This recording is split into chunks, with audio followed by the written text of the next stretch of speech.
Today is Monday, May 1st, 2023. It's also day one of my period. So I am in menstrual phase again. I am still cycle syncing. I still really enjoy it and really feel that it is helping me. Like I was sharing in previous videos, the main thing that I notice is that I don't really get bloated anymore, which has been great. I don't retain water as much. So for me, I can get inflammation and water retention in my ankles and also really interesting places in my elbows. And that's usually my indicator if I've been eating too much sugar, too much salt, too much fried food, is in my being able to squeeze them. I can feel the extra fluid, and then in my ankles. So still loving cycle syncing, still need to create a separate video dedicated to cycle syncing, but wanted to just continue to chronicle how I'm feeling, what I'm doing. Overall, I'm feeling lighter. I think the main thing that I feel is way less dread the closer I get to my period. So over the last 2 years, I would feel a lot of dread because thankfully for me, I wasn't really experiencing any severe symptoms outside of my period and outside of the bloating, that I should say, because that was a really big and uncomfortable issue. But outside of that, I usually would be fine. And then the days closer and closer to when I knew my period was coming, there was like this dread, almost similar to the dread that you have when it's Sunday and you know tomorrow's Monday and the weekend is over. But it was more like I would get really sad and like frustrated sometimes, just like, why is this happening? And like, why do my periods have to be so horrific? Like, why does it have to be so bad? And I just remember having that feeling and then not liking that I felt that way once a month, every month, because it was just like, I'm feeling so good and literally I'm about to be out of commission for 5 days. And so I'm really glad that I'm not in that place anymore where there's this dread. There's always still, I think, a little bit of like, hopefully this period won't be, as bad, but there's not that dread, I should say. And I think also because now I have a routine, and for me, I'm a person, I like structure, I like order, and I like routines. They help me feel more at ease and probably to some extent more in control. But for me, it has been really helpful to have a period preparation routine. What am I doing the 7 days leading up to when my period is estimated to come really helps calm my mind down and just be present and focus on what I can do. And so I'm like, okay, I need to make sure that the house is clean because I know that that week during my period, I'm not going to have energy or desire to clean the house. So I make sure that, I put things in order in that sense and clean the house as much as I can. The other thing is making sure that I meal prep so that I have food. So if I don't have energy to cook, I know that I have foods to reheat, or if I pre-made big batches and froze things, I know I can thaw things out. Like soups are really easy too. So doing things like that has really helped me as far as like with the anxiety around my period coming each month, to say, okay, I have my routine, I know how I prepare. And so also I am trying a new tool this cycle. And so I bought it at the end of my last period. And so it's this, I should say little, but it's a patch. It's called the Jovi patch. And I found this on Instagram because cookies follow the things that I search on the internet for. But I decided to check it out. It got pretty good reviews, and so I'm trying it. I don't really want to say much more than that because I need to try it out some more before I talk about it and share. That's just how I do. I don't like talking about things prematurely or giving them like a fair chance at using them. But it's the patch you put like where you're feeling the pain, and you can put it like everybody where the source of their pain is different. So some women I saw like in their advertising had it like on their stomach, others had it on their lower abdomen, and I saw some women who had it on their lower back. So you place it where you feel like the source of your pain is, and it helps to minimize, or for some people maybe even alleviate completely, the cramps. For me, I'm not setting the expectation for them to necessarily eliminate them completely, but if they can just decrease the intensity to a level that I can bear better, and that maybe reduces the need for me to have to take pain meds, that's a plus for me. So I'm staying pretty open-minded. I've already spent a bunch of money trying a whole bunch of different things to help with the cramping. Anyone who has had fibroids before knows that warm compresses, all those kind of heating pads, things like that are a must when those cramps are cramping. So I have a bunch of different things that like I've tried. Some have worked, some haven't, but I'm always down to try different things and see what works for me. So I'm going to take you along the journey this week during my menstrual phase. So my period lasts 5 days. So we're going to hang out and you're going to see, I'm going to just share like what I document, what I do. In short, it's not much. I do the least. I do the bare minimum because life is still lifing. Like I'm definitely still working. I have to work in a little bit, but usually social things, if it's something that I can get out of, I will. Or if that I need to reschedule, I will reschedule. But work, I just have to kind of take it easy. If I'm able to move meetings, I will. If I'm not, then I don't. But I usually work from the couch. I work from the couch because I'm comfortable. I can put a blanket over me, making sure that I'm eating and drinking warm and hot foods and drinks really helps the blood flow and helps the uterus really shed that lining. Now is not the time for me to be eating a lot of cold foods or raw foods. It's just too much energy being taken away from the task at hand, the focus at hand. So I like to help my body out as much as I can, and eating warm and hot foods, soups as well, hot teas, all of those things. So let's go along for the journey. But that's pretty much what I do during my period now is I lay low. I take a beat. I do go for walks. It does appreciate movement in that way, but other exercise, definitely nothing high intensity because I end up feeling worse. And sometimes my cramps can get worse when I do that. So I just like to go for a daily walk to move around in that way. I'm hopeful that eventually, as this fibroid continues to heal and get smaller, that I'll feel more energy to even just do a light yoga routine. Usually, the closer I get to the end of my period, I have a little bit more energy for that, but I just don't push myself anymore. Like if I feel like doing it, I will. If I'm not, I don't push myself. If nothing else, I get 5 days out of each month to rest, to really just rest and reflect and move slower. And I just am more present for it and I just allow it in. So we're gonna hang out. You're gonna see what I'm eating, all of those things, and I'll come back in a little later and share some other gadgets and tools that I have used to help, primarily with the menstrual cramping that I experienced on day 1 and day 2 of my period. Hello, checking back in. So I totally forgot that I had a 4-hour seminar at work to attend. So I'm still on the couch. I attended the seminar on the couch, laying down like this, mostly with the camera off, and it was fine. And so I did go for a walk earlier. I walked to the grocery store and picked up a couple of items. So I got my walk in and I walked for about 25 minutes total. So that felt good. And my seminar that I had to attend ended around 4.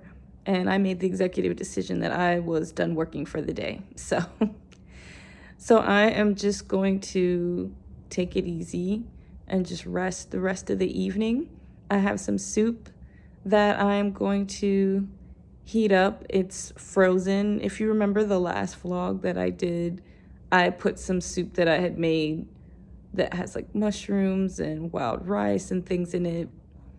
I made enough to freeze some, so for the next menstrual phase, I would have soup to just reheat and eat.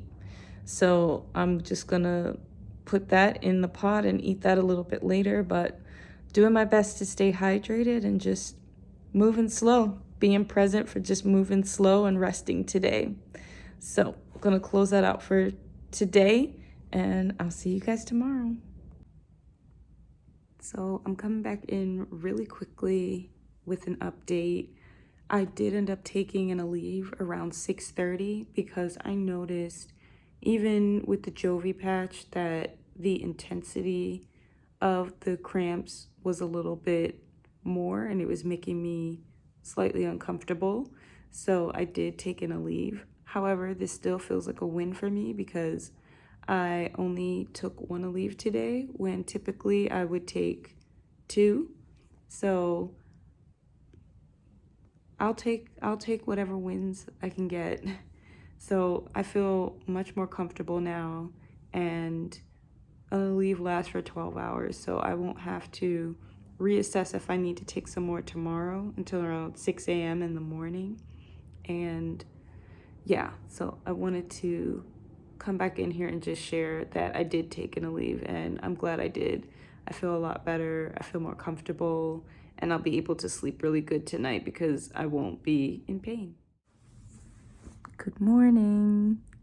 Today is day 2 of my period, and I feel more tired than I did yesterday, which is, it's all good. I kept the Jovi pad on overnight, which helped me sleep good. I still have it on, and I took an Aleve maybe about 10-15 minutes ago, so I'm just laying here waiting for it to kick in because I'm experiencing a little bit of cramping, not a whole lot, and I think that the Jovi pad is helping with the cramping that I'm even feeling right now. So once that kicks in, once the Aleve kicks in, I can move about, but I'll still be working from the couch today, still moving slow, and we'll get outside at some point to go for a little walk, and that'll be it. Another low-key, quiet day. And usually by tomorrow, my energy really starts to rebound and return, and I can pretty much move not as slow. So looking forward to that, but being present for today and moving slow and resting and staying hydrated. Ooh, check out this magic hour glow I got going on here. Just checking back in, it is 5 p.m. and it's interesting. I feel like I have a little bit more energy, still on the couch, still working from the couch, but once the Aleve kicked in, I definitely kind of felt like my energy returned, probably because I wasn't as much in pain, and have gotten through the day pretty well.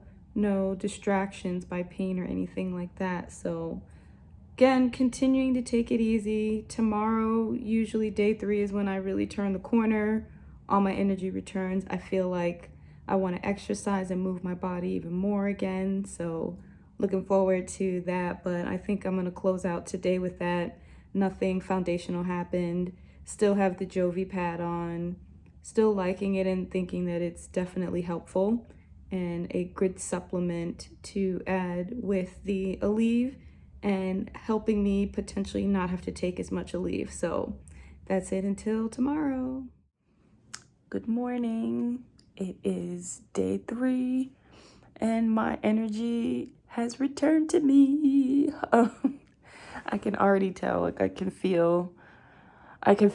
am like, ooh, I can get up and like do things. I want to get up and do things. So I have officially turned the corner, which always feels really, really good.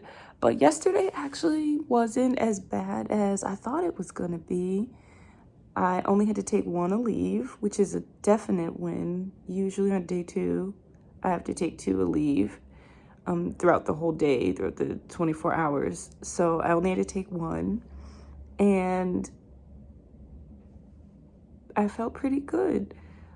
I just took it easy, rested, but I was not in any major discomfort or pain at all. And I love that, because usually day 2 is the worst day. It's the day that I just am like, why why was I born a girl? So there was none of that. So I'm happy about that. That's a win. We're going to continue to take it easy. I'll be working from the couch again. And yeah, so might not be much to share, but I do still have to share what other gadgets and tools and things that I use during my menstrual phase that helped me out. So I'll come back in later and share that. Good evening. Today is, well, what's left of today. Today is day 4, and not much to report. My energy is back.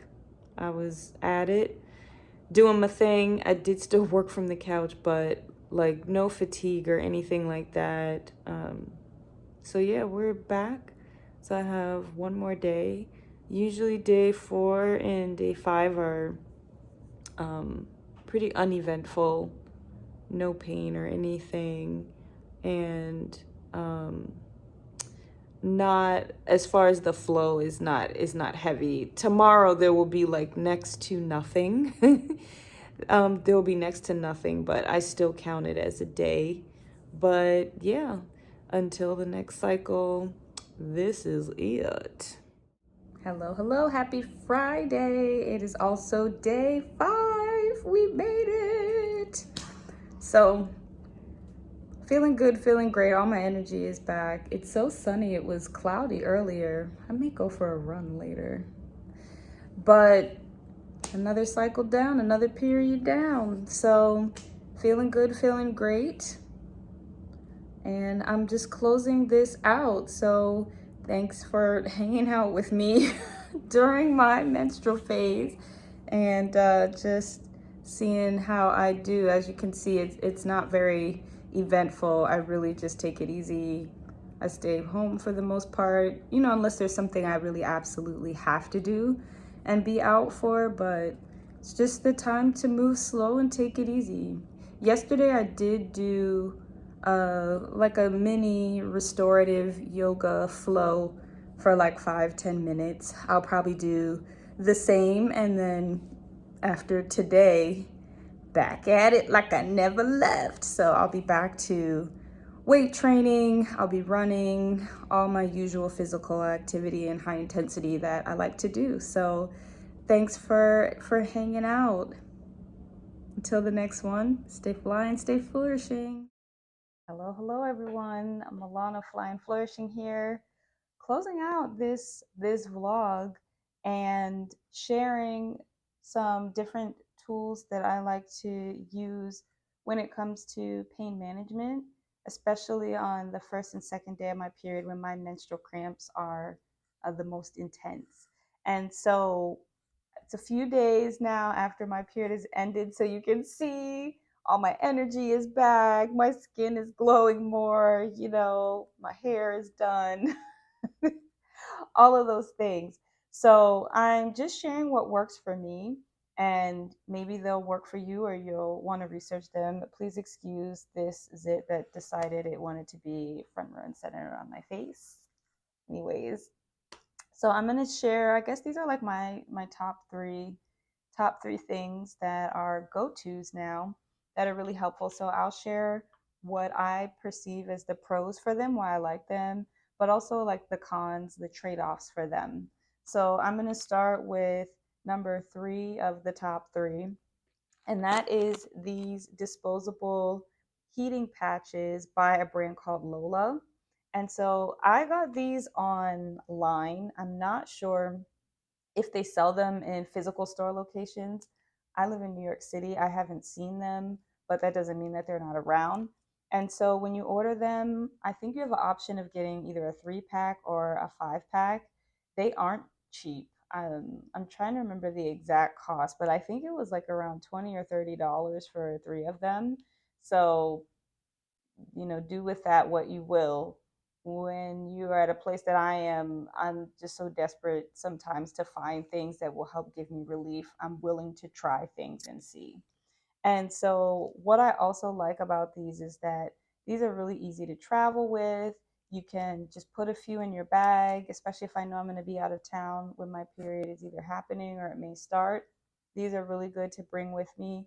Also, they last for up to 11 hours. You can wear them before the heat starts to go off and you would have to get another one. So, you could definitely wear this, all day and have consistent heat and relief and help with this. And so, with all of these things I'm sharing with you, I do still need to take a leave. However, there are some that I'll get into where I can actually take less a leave, which is really nice. So, I do like these. These are great for traveling. Another a con for this. So, one of the cons could be the price. They are pricey. They also are disposable. So, from a sustainability piece, it's a one time use and then they end up in a landfill. I'm not sure that these are biodegradable, so I don't know how long it takes for them to break down. So they may not be the best for the environment if you're passionate about those kind of things. But if you're looking for something to travel with, because you don't want to bring some of your other things with you, these can be really helpful. You can keep it like your desk at work if an emergency comes up. And of course, you can use these for back pain and other things too. So that's the Lola.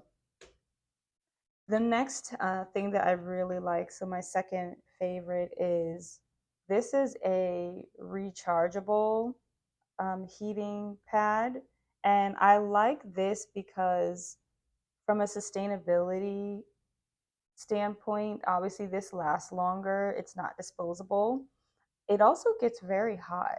So there are actually three different heat settings and it gets so warm. I've never had to go past one.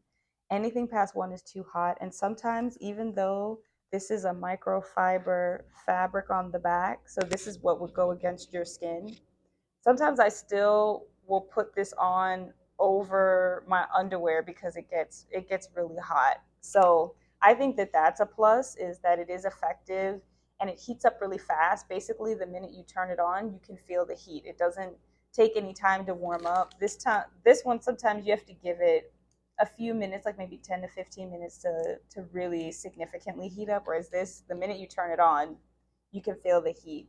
And so those are the things that I like about this.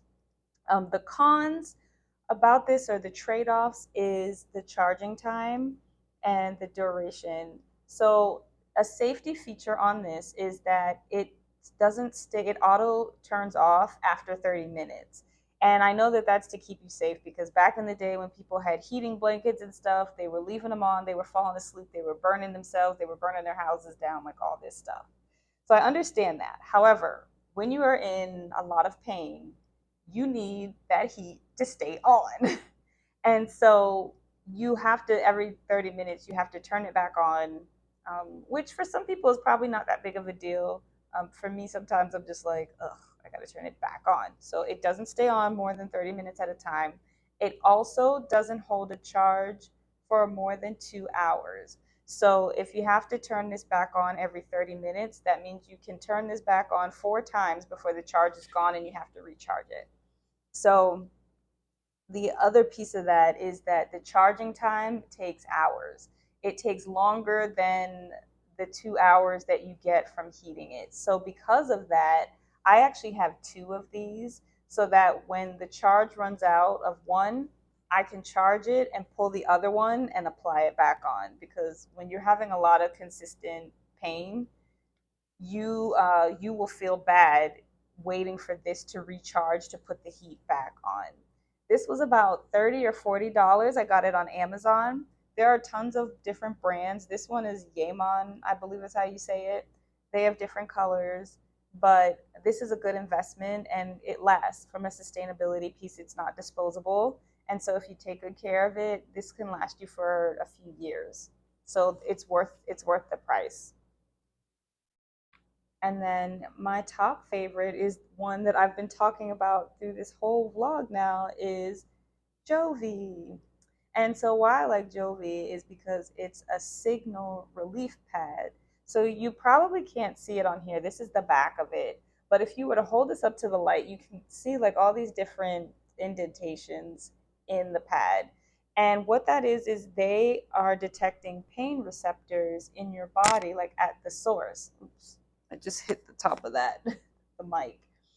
So what happens is it picks up those pain signals and it what's the word, diffuses the pain so that it's not so concentrated at the pain site source. And it actually is pretty good at it. I was very, very shocked. So I used this the first 2 days of my period because that's when my cramps are the worst. And what is nice about the Jovi is that you can keep it on for as long as you need. So I had this on all day, day one and day two, and it was really, really helpful. I did still need to take a leave. However, I was able to take 50% less than I normally do. So a usual cycle, I would take two a leave on day one and two a leave on day two. Using the Jovi, I had to only take one Aleve on day one and one Aleve on day two. So for me, that is a win. The other thing that is nice is you don't need to put adhesive on here. Some people skin is sensitive to different adhesives. So when you buy this, it does come with some adhesives. However, you can use medical tape, and depending on what kind of clothing you have on, you don't have to put any adhesive on. But this side would go against your skin. So this would be the side that would be facing like your clothing. And you can just leave it there.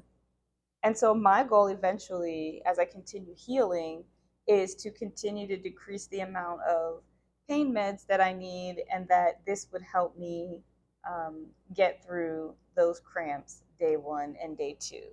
This is the most expensive option out of all the ones that I shared.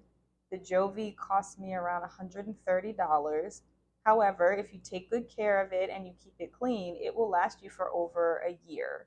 So I think in that regard, it will give me my money's worth. Obviously, this is only like $30 to $40, but this is much thinner and easier to travel with. So that's a pro for this, is that it's easy to travel with. It's thin, it's small, and it's effective. It works almost immediately as well.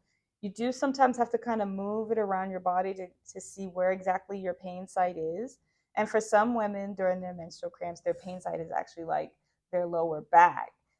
For me, it's usually like my lower abdomen on the left side because that's where the fibroid is. So that's where the issues with the menstrual cramping is like really, really strong.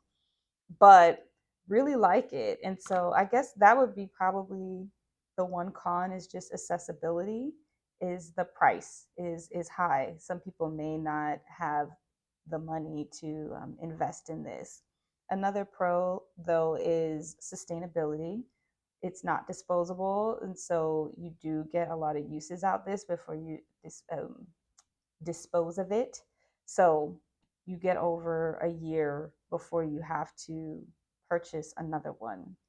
And so those are the three tools that really help me.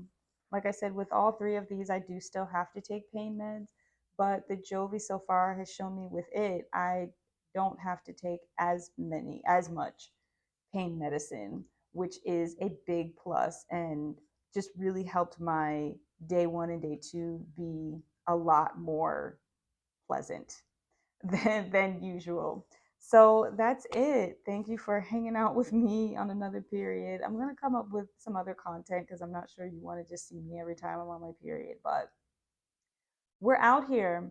So I am going to share, I have been working with some different herbs. I'm always kind of careful to share what kinds of things that I'm ingesting, just because I want people to do their own research and not just do something because I was doing it or another influencer was doing it. So I will be sharing that soon because I've been playing with some different herbs and tinctures that have also been helping support my reproductive health and my menstrual cramps as well. So I'll continue to keep sharing and keep healing. So on that note, guys, that's it. Stay fly, stay flourishing, and until the next vlog, see ya.